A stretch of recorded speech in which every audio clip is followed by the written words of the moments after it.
Hello and welcome to the upright AI skills. दोस्तों, आज हम बात करने वाले हैं पाइथन के फंक्शंस टॉपिक के बारे में। अब फंक्शंस क्या होता है और पाइथन में इसे कैसे इम्प्लीमेंट किया जाता है, कंप्लीट डिटेल में आज हम इस वीडियो में बात करेंगे। तो चलिए शुरू करते हैं आज की इस क्लास को और समझते हैं पाइथन के इस सुपर इंपॉर्टेंट टॉपिक फंक्शंस के बारे में।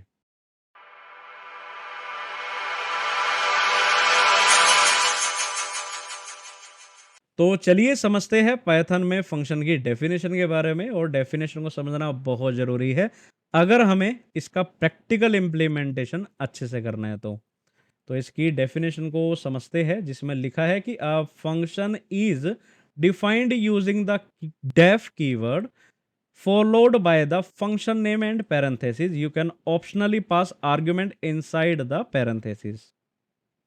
क्या मतलब है इसका? इसका मतलब ये है कि जब भी हमें फंक्शन को डिफाइन करना है तो हम डीईएफ यानी कि डेफ कीवर्ड का इस्तेमाल करते हैं। ठीक है, डेफ का मतलब होता है डिफाइन करना। ठीक है, अब जब भी हम इसमें डेफ कीवर्ड का जब हम इस्तेमाल करते हैं, उसके बाद हम फंक्शन का नेम लिखते हैं। ठीक है, अब फंक्शन का नेम जैसे मैंने यहां लिखा है ग्रीट, और फिर हम एक पैरेंथेसिस इसमें यहां पे लिखते हैं फंक्शन नेम के साथ में। फिर हम कोलन का इस्तेमाल करते हैं, और जैसे हम कोलन का इस्तेमाल करेंगे और एंटर करने के बाद नेक्स्ट लाइन पे हम लिखते हैं कि भाई प्रिंट करो hello welcome to Python function. अब बेसिकली ये हो क्या रहा है, ये जो पोर्शन है, ये जो है कोड ऑफ ब्लॉक, ये जो कोड ऑफ ब्लॉक है, इसमें हम एक ग्रीट फंक्शन नाम का इस्तेमाल कर रहे हैं, जिसमें हम कह रहे हैं कि जब भी हम ग्रीट फंक्शन को कॉल करें, जब भी हम ग्रीट फंक्शन को कॉल करें तो हमें ये आउटपुट मिल जाए, hello welcome to Python function. अब इससे होगा क्या? इससे होगा ये कि हमने फंक्शन तो एक बार बना लिया, हमने फंक्शन को एक बार बना लिया, लेकिन हम इस ग्रीट फंक्शन को बार बार यूज कर सकते हैं।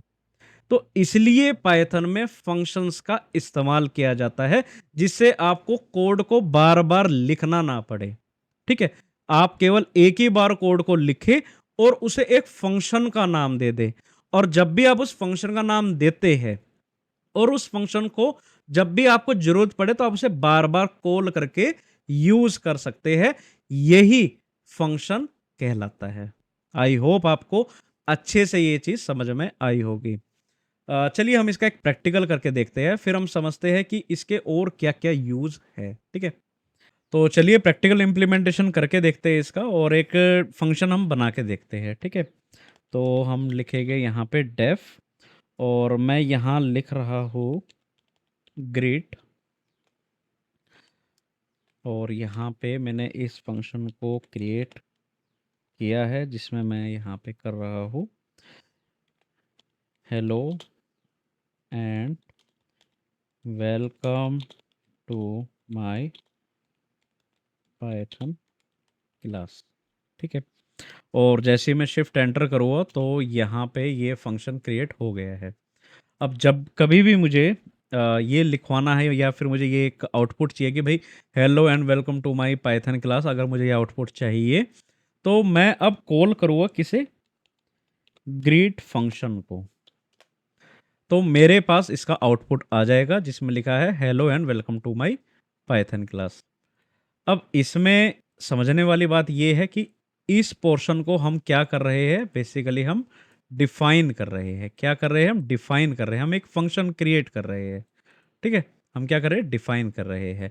जब हमने एक बार डिफाइन कर दिया, और या फिर हमने एक बार फंक्शन को क्रिएट कर दिया, और जब भी हमें इसकी जरूरत होगी, किसकी? ग्रीट फंक्शन की जब भी हमें जरूरत होगी, तो अब हम यहां से इसको कॉल करेंगे। इसको हम क्या बोलते हैं? कॉलिंग बोलते हैं। ठीक है, आप डिफाइन एक बार कर लेते हैं, फंक्शन को क्रिएट एक बार कर लेते हैं, लेकिन कॉलिंग आप मल्टीपल टाइम यूज कर सकते हैं अपनी जरूरत के अनुसार। जब भी आपको इसकी जरूरत होगी तो आप मल्टीपल टाइम इसका यूज कर सकते हैं। अगर मैं ग्रीट लिखूँ तो मेरे पास आउटपुट आ जाएगा, अगर मैं फिर से ग्रीट लिखूँ तो मेरे पास इसका आउटपुट आ जाएगा। तो मैं बना प्रोग्राम को एक बार रहा हूँ, मैं फंक्शन को एक बार क्रिएट कर रहा हूँ, लेकिन मैं इसका जो यूज़ है वो फंक्शन की हेल्प से मल्टीपल टाइम मेरी ज़रूरत के अनुसार यूज़ कर सकता हूँ। तो ये है कि आपको कैसे फंक्शन को क्रिएट करना है। तो ये एक बेसिक सा एग्जांपल है, और हम फंक्शन में और क्या-क्या कर सकते हैं, और इसका और कैसे यूज़ होगा, वो अभी हम धीरे-धीरे इसको देखते हैं। तो चलिए समझते हैं कि व्हाई यूज़ फंक्शंस, हमें फंक्शंस को क्यों यूज़ करना चाहिए, और बेसिकली इसमें इसके एडवांटेजेस के ऊपर बात की गई है कि रीयूजेबिलिटी है, यानी कि हम फंक्शन को एक बार क्रिएट अगर हम कर देते हैं तो उसे अपनी ज़रूरत के अनुसार मल्टीपल टाइम हम उसे यूज़ कर सकते हैं। सेकंड है ऑर्गेनाइजेशन, यानी कि छोटे-छोटे फंक्शंस को एक ऑर्गेनाइज्ड पैटर्न में लिखना, यानी कि एक हमने कोड लिखा है और उसमें हम मल्टीपल फंक्शंस को डिफाइन कर रहे हैं, और बल्कि हम क्या कर रहे हैं, हम इसको पार्ट्स में डिवाइड कर रहे हैं, जिसमें इसको रीड करना, इसको पार्ट्स, इन पार्ट्स को रीड करना हमारे लिए इजी हो जाता है। तो एक ऑर्गेनाइज्ड फॉर्मेट में हम कोड को लिख रहे हैं। चलिए मैं आपको इसको प्रैक्टिकल करके बता देता हूँ, तभी आपको शायद ये चीज़ समझ आएगी जो मैं कहना चाह रहा हूँ। देखिए मैं मान लीजिए एक प्रोग्राम बना रहा हूँ जिसमें मैं कह रहा हूँ मॉर्निंग नाम का, ठीक है? क्या लिख रहा हूँ मैं? मॉर्निंग। और मैं यहाँ कह रहा हूँ कि जैसे ही मैं मॉर्निंग को फंक्शन को कॉल करूँ तो मेरे पास आउटपुट आए गुड मॉर्निंग, ठीक है? ऐसे ही अभी मैं क्या कर रहा हूँ, एक और फंक्शन बना रहा हूँ जिसमें मैं कह रहा हूँ आफ्टरनून नाम का, और मैं कह रहा हूँ कि जैसे ही मैं आफ्टरनून नाम के फंक्शन को मैं कॉल करूँ तो मेरे पास गुड आफ्टरनून प्रिंट होके आए, ठीक है? ऐसे ही मैं एक और फंक्शन बना रहा हूँ नाइट नाम का, ठीक है? और मैं कह रहा हूँ कि भाई जब भी मैं नाइट फंक्शन को कॉल करूँ तो मेरे पास आउटपुट आए गुड नाइट, ठीक है? और मैं इसको अब रन कर देता हूँ। अब जब भी मैं मॉर्निंग नाम के फंक्शन को कॉल करूँगा तो मेरे सामने आउटपुट आ जाएगा गुड मॉर्निंग। जैसे ही मैं आफ्टरनून नाम के फंक्शन को कॉल करूँगा तो मेरे सामने आउटपुट आ जाएगा गुड आफ्टरनून, और जैसे ही मैं नाइट नाम के फंक्शन को कॉल करूँगा तो मेरे सामने आ जाएगा गुड नाइट। तो बेसिकली ऑर्गेनाइज्ड होने का मतलब ये है कि मैंने कोड को पार्ट्स में डिवाइड कर दिया, मैंने कोड्स को पार्ट्स में डिवाइड कर दिया। तो ये एक ऑर्गेनाइजेशन का एक बहुत बढ़िया एग्जांपल है, ठीक है? ओके, अब हम पढ़ते हैं डिबगिंग के बारे में। डिबगिंग से ये होता है कि जब भी हम पार्ट्स में डिवाइड कर देते हैं, तो मान लीजिए किसी फंक्शन में कोई एरर है, तो मुझे पूरा कोड रीड करने की ज़रूरत नहीं है। मैं अगर उसमें कोई एरर आ जाती है, तो मैं उसको ईज़िली डिबग कर सकता हूँ उस फंक्शन के थ्रू। मुझे पता लग जाएगा कि भाई कौन से फंक्शन में कौन-सी समस्या आई है, तो मैं ईज़िली उसमें फाइंड आउट करके उस प्रॉब्लम को, उस बग को मैं, उस कोड को मैं फिक्स कर सकता हूँ, ठीक है? तो इसमें लिखा है कि easier to test and fix smaller part. तो जब हम स्मॉल पार्ट्स में इसको डिवाइड कर देते हैं, तो हम ईज़ियरली उसको टेस्ट कर सकते हैं, और कोई प्रॉब्लम हो तो हम उसको डिबग करके फिक्स कर सकते हैं, ठीक है? तो अगर मैं समरी में एक बात करूँ कि भाई रीयूजेबिलिटी, ऑर्गेनाइजेशन और डिबगिंग में क्या है, तो देखिए रीयूजेबिलिटी का मतलब ये है कि एक बार आपको कोड लिखना है और यूज़ आप उसे मल्टीपल टाइम कर सकते हैं। सेकंड थिंग, ऑर्गेनाइजेशन में है कि कोड को आप पार्ट्स में बांट देते हो, कोड्स को आप पार्ट में बांट देते हो, जिसमें कोड, जो कोड है उसको समझना आसान हो जाता है, ठीक है? जैसा अभी हमने good morning, good afternoon, good night वाला एग्जांपल देखा। एंड थर्ड जो है डिबगिंग, इसमें हम क्या करते हैं, एरर को इजीली ढूंढ सकते हैं, जिसमें जल्दी से हम जो वो बग है उसको फिक्स कर सकते हैं। तो ये कुछ एडवांटेजेस है कि हमें क्यों यूज करने चाहिए फंक्शंस पाइथन में। आई होप आपको ये अच्छे से समझ में आ गया होगा। तो चलिए अब हम समझते हैं फंक्शंस विद पैरामीटर्स के बारे में, कि भाई फंक्शंस विद पैरामीटर्स क्या होते हैं और इसे हमें पाइथन में कैसे इसे इस्तेमाल करना है। तो जैसे कि मैं यहाँ पे एक फंक्शन बना रहा हूँ जो कि है ग्रीड अंडरस्कोर यूज़र नाम का, ठीक है? अच्छा, अभी तक हम जो फंक्शन बना रहे थे, जो हम पैरेंथेसिस को इस्तेमाल कर रहे थे तो वो ब्लैंक था।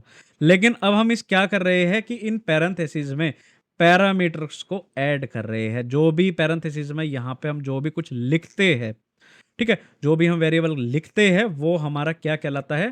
पैरामीटर कहलाता है।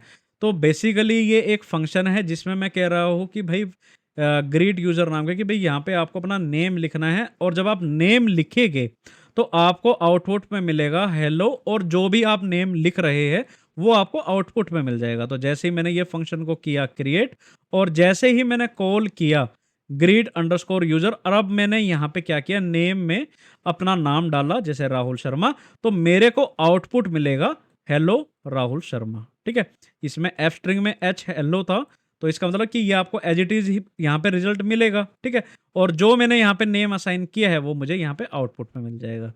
तो ये है पैरामीटर्स कि आपको जो पैरेंथेसिस थी अब वो आप ब्लैंक ना छोड़ के अब आप उसमें पैरामीटर को ऐड कर रहे हैं। ठीक है, और उसी से ही फिर आप आपके आउटपुट आ रहे हैं। अच्छा, एक चीज है कि जब भी आप फंक्शंस में यहाँ पे जो लिखते हैं ये आपका पैरामीटर है, लेकिन जब आप कॉल करते हैं उस फंक्शन को और जब आप यहाँ पे कोई भी डाटा आप इनपुट करते हैं, जैसे यहाँ पे मैंने डेटा कोड जैसे मैंने लिखा राहुल शर्मा, तो यहाँ पे क्या ये भी पैरामीटर होगा? नहीं, ये पैरामीटर नहीं, ये आर्ग्यूमेंट कहलाएगा। क्या कहलाएगा? आर्ग्यूमेंट। तो ये भी आपको यहाँ से चीज़ समझनी है कि पैरामीटर और आर्ग्यूमेंट्स में फ़र्क क्या होता है। तो अगर आप फंक्शन में इसको ऐड करते हैं, यानी कि जो भी यहाँ पे आप वेरिएबल लिखते हैं पैरेंथेसिस में, तो आप यानी कि पैरामीटर का इस्तेमाल कर रहे हैं। लेकिन जब आप कॉल करते हो उसी फंक्शन को और जब आप उसमें पैरेंथेसिस में जो भी लिखते हैं, जैसे मैंने यहाँ जो अपना नेम लिखा है राहुल शर्मा, तो वो क्या कहलाता है? ये एक आर्ग्यूमेंट्स कहलाता है।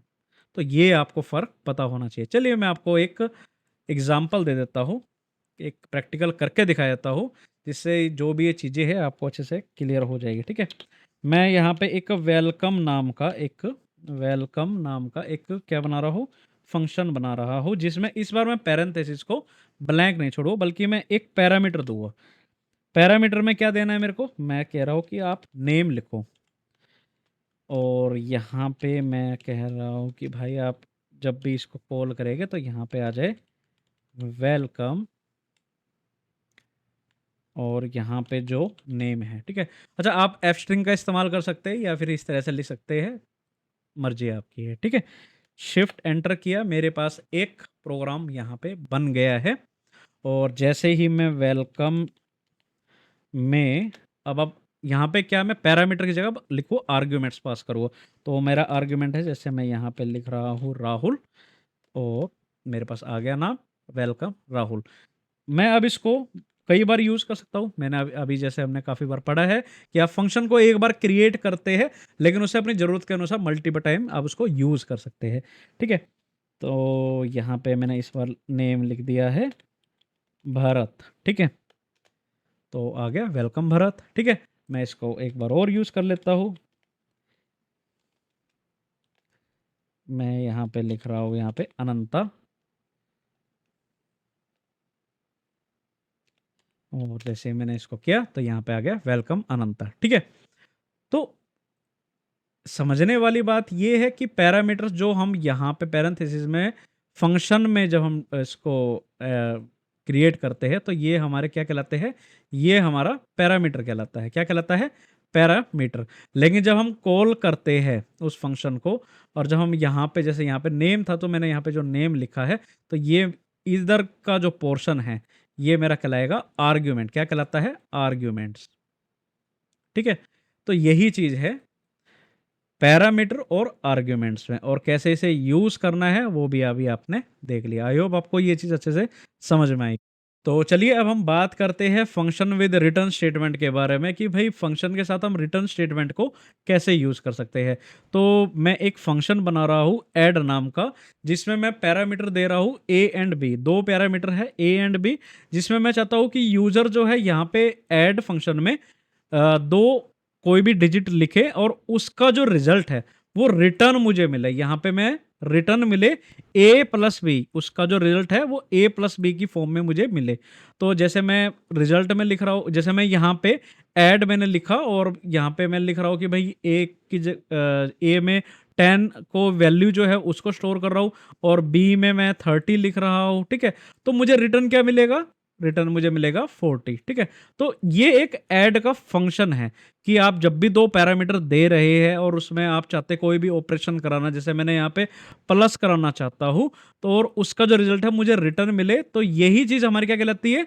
रिटर्न स्टेटमेंट कहलाती है, ठीक है? चलिए मैं आपको इसका एक प्रैक्टिकल करके दिखाया तो ताकि आपको ये चीज़ समझ आ जाए।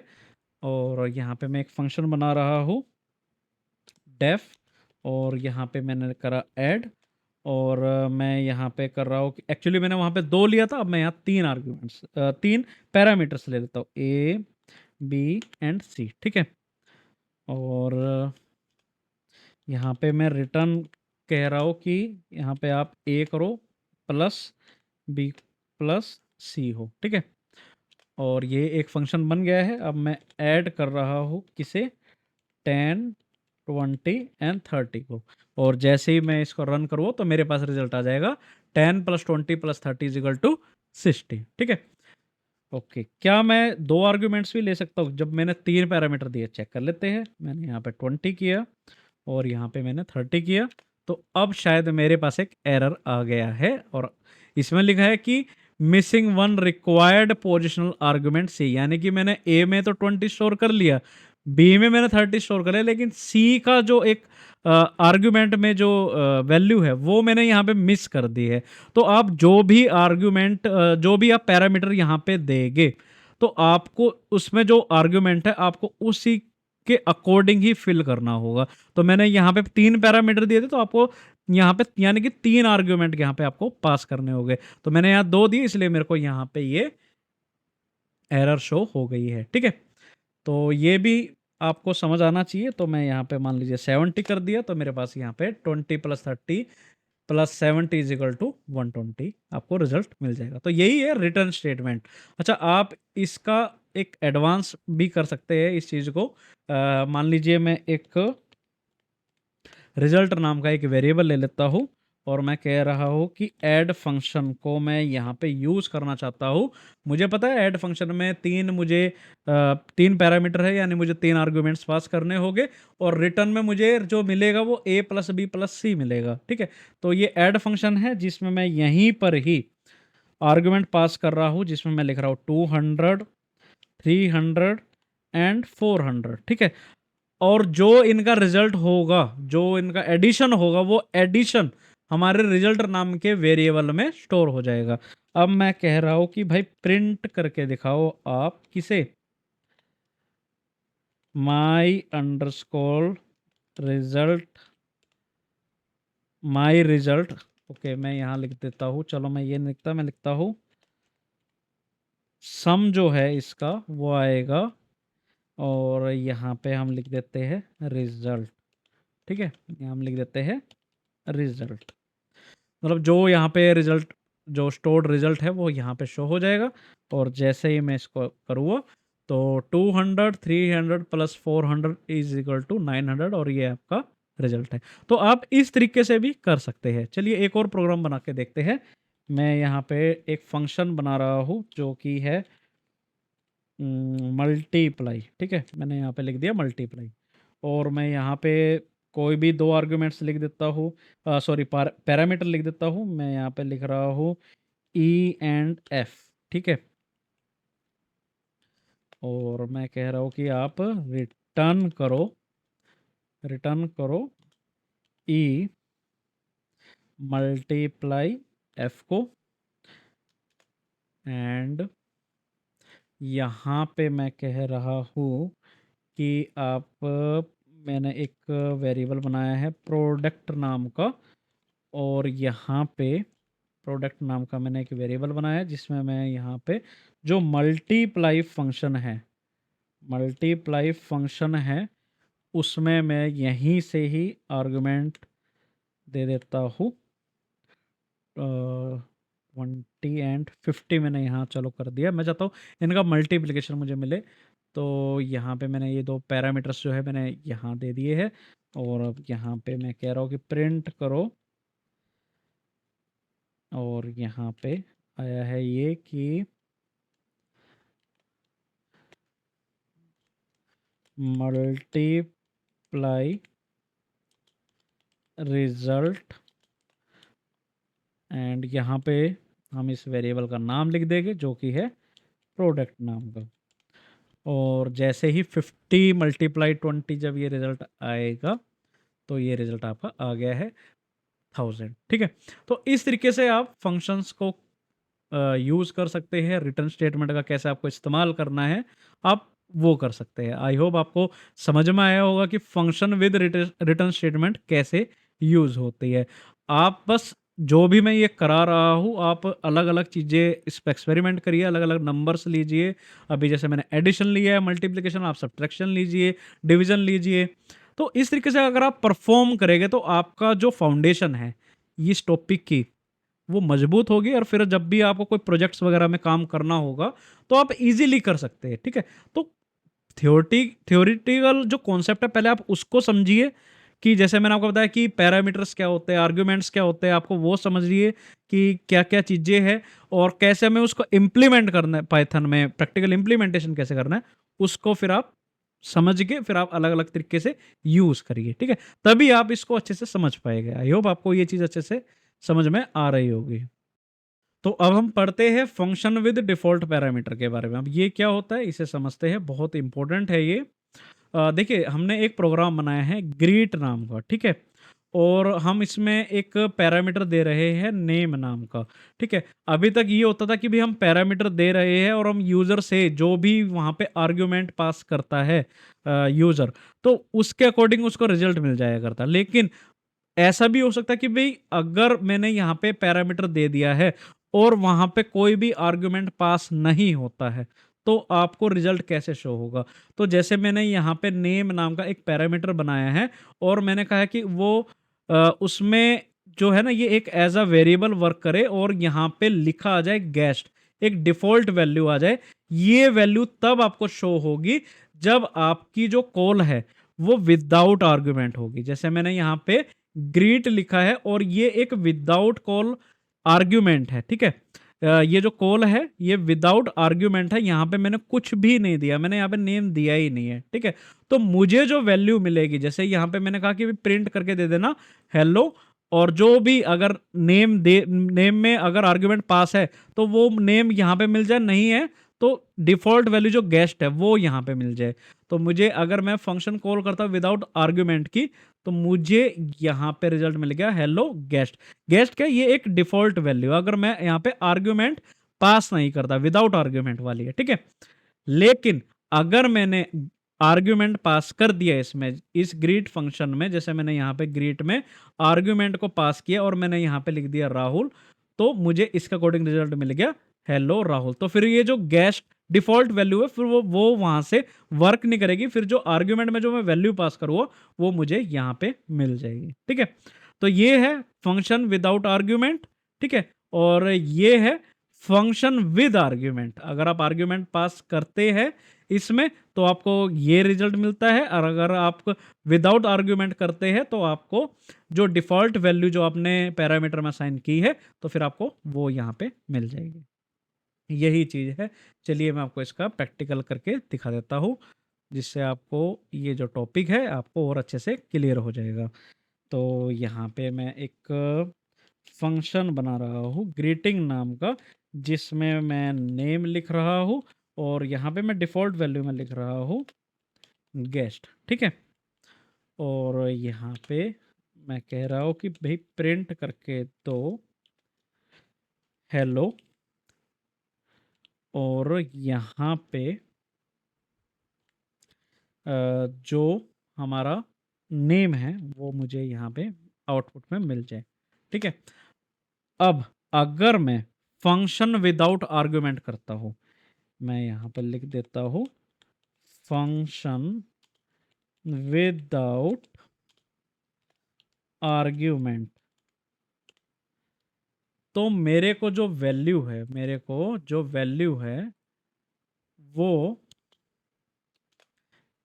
कैसे मिलेगी? जैसे मैंने यहाँ पे लिखा ग्रीटिंग, मैं कॉल कर रहा हूँ इस फंक्शन को और मैं यहाँ पे विदाउट आर्ग्यूमेंट अगर मैं इसको पास कर देता हूँ तो मेरे को जो डिफ़ॉल्ट वैल्यू है गेस्ट हेलो नेम में क्या स्टोर है, गेस्ट, क्योंकि डिफॉल्ट वैल्यू, क्योंकि मैंने आर्गुमेंट पास करा ही नहीं है, तो वो मुझे यहाँ मिल जाएगी, हेलो गेस्ट। ठीक है, अब मैं कर रहा हूँ कि भाई फंक्शन विद आर्ग्यूमेंट, अगर मैं यहाँ पे विद आर्ग्यूमेंट जाता हूँ और मैं यहाँ पे आर्ग्यूमेंट को पास कर देता हूँ, जैसे मैंने लिखा कि राहुल शर्मा, ठीक है, तो ये मेरे को इसके अकॉर्डिंग रिजल्ट दे देगा राहुल शर्मा। तब ये जो डिफॉल्ट वैल्यू है फिर ये यहाँ पे काम नहीं करेगी। जैसे यहाँ पे डिफॉल्ट की वैल्यू क्या है, गेस्ट, तो यहाँ पे गेस्ट ना होके यहाँ पे मेरा आर्ग्यूमेंट मुझे मिल जाएगा।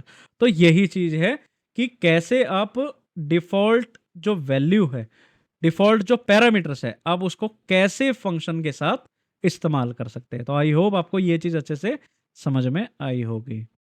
तो चलिए अब हम बात करते हैं function with multiple return values के बारे में। और इजी है ये टॉपिक, बस ये है कि हमें एक फंक्शन ले रहे हैं और उसमें जो रिटर्न करा रहे हैं वो मल्टीपल वैल्यूज का कर रहे हैं। जैसे कि मान लीजिए मैं एक फंक्शन बना रहा हूँ कैलकुलेट नाम का, जिसमें मैं दो पैरामीटर दे रहा हूँ कि भाई ए एंड बी है, और आप रिटर्न करके दो ए प्लस बी को। अभी हमने थोड़ी देर पहले इस तरीके के एग्जांपल्स देखे हैं, ठीक है।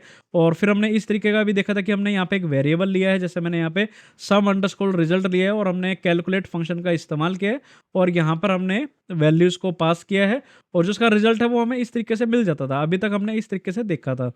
लेकिन अब हम क्या कर रहे हैं इसमें कि सेम फंक्शन है कैलकुलेटर नाम का, पैरामीटर वही हमारे दो है। अब हम क्या कर रहे हैं कि यहाँ पे हमने रिटर्न ए प्लस बी किया था, अब हम यहाँ पे ए मल्टीप्लाई बी कर रहे हैं, ठीक है। अब हम यहाँ पे ए मल्टीप्लाई बी कर रहे हैं, अब हम उसके अकॉर्डिंग रिजल्ट ले रहे हैं। तो सेम फंक्शन में, एक ही फंक्शन में मल्टीपल रिटर्न वैल्यूज को हम इस्तेमाल कर रहे हैं, बस इतना ही है ये चीज।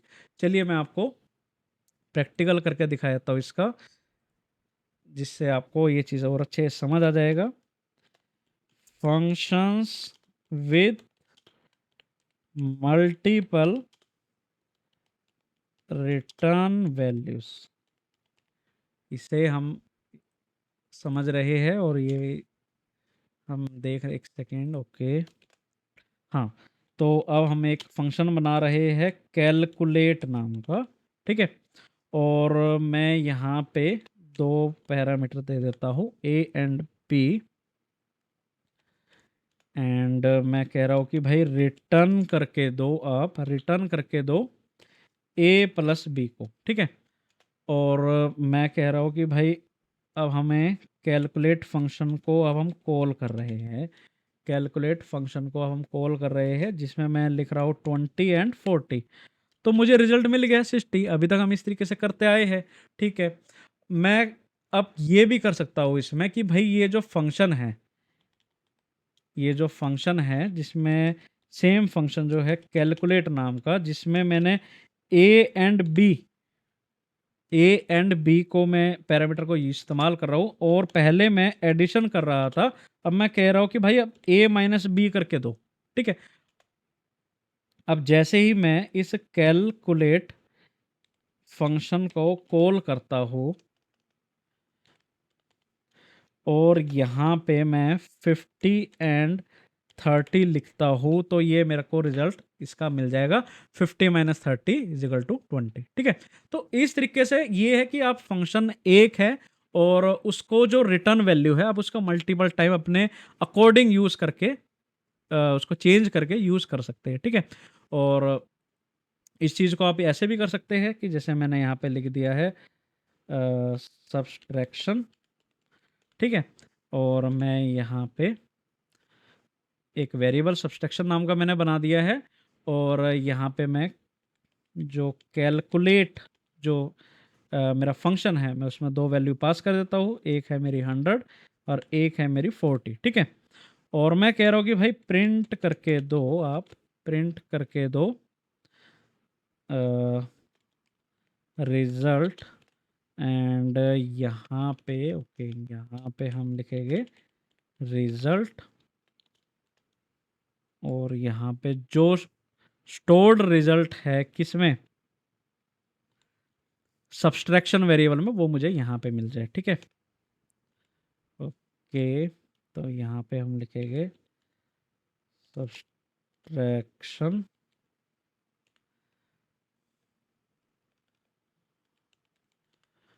एंड मैंने इस प्रोग्राम को रन किया तो रिजल्ट मेरा आ गया 100 माइनस 40 इज इक्वल टू 60। ठीक है, तो इस तरीके से आप वैल्यूज़ को चेंज कर करके, जैसे मैंने आप अभी प्लस किया है, माइनस किया, आप मल्टीप्लिकेशन का यूज़ करिए, आप डिवीजन का यूज़ करिए, मतलब इस तरीके से आप कर सकते हैं। तो मेन बात ये है कि एक फंक्शन है कैलकुलेट नाम का और आप उसमें मल्टीपल रिटर्न वैल्यूज़ का इस्तेमाल कर सकते हैं। तो यही चीज़ है इसमें समझाने वाली। आई होप आपको अच्छे से समझ में आया होगा। तो उम्मीद है आपको आज की क्लास काफ़ी पसंद आई होगी। आज हमने काफ़ी फंक्शंस के बारे में जाना कि भाई पाइथन में फंक्शंस को कैसे इस्तेमाल किया जाता है, कैसे डिफ़ाइन किया जाता है, कैसे कॉल किया जाता है और कैसे रिटर्न वैल्यूज़ कराई जाती है। और काफ़ी आज हमने थ्योरेटिकल विद प्रैक्टिकल इम्प्लीमेंटेशन देखा और आई होप आपको आज की जो क्लास है काफ़ी इन्फॉर्मेटिव लगी होगी। और अगर आपको वाक़ई कुछ इन्फॉर्मेटिव लगा है इस क्लास में, आप कुछ सीखे हैं, तो ज़रूर इस वीडियो को लाइक करिए, शेयर करिए, अपने दोस्तों के साथ ज़रूर शेयर करिएगा। और अगर आप इस चैनल पे नए हैं और अभी तक आपने इस चैनल को सब्सक्राइब नहीं किया है, तो इस चैनल को सब्सक्राइब ज़रूर करिएगा। तो मिलते हैं आपसे एक अगली वीडियो में एक नए टॉपिक के साथ। तब तक के लिए बाय बाय।